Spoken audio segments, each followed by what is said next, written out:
Welcome to the channel. Here, we master tricky words and their meanings.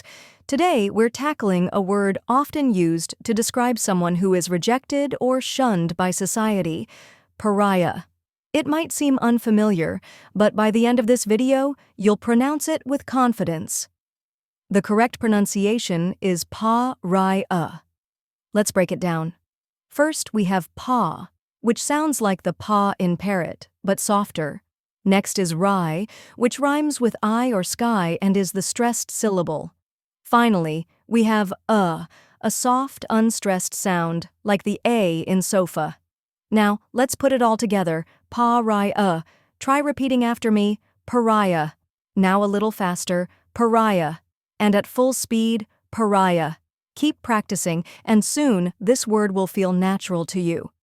Now that you've mastered the pronunciation, let's go over the meaning. A pariah is someone who is excluded or rejected by a group or society. For example, after the scandal, he became a pariah in his industry.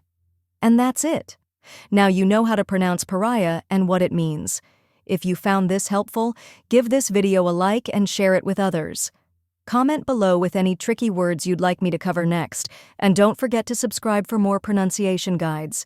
See you in the next video.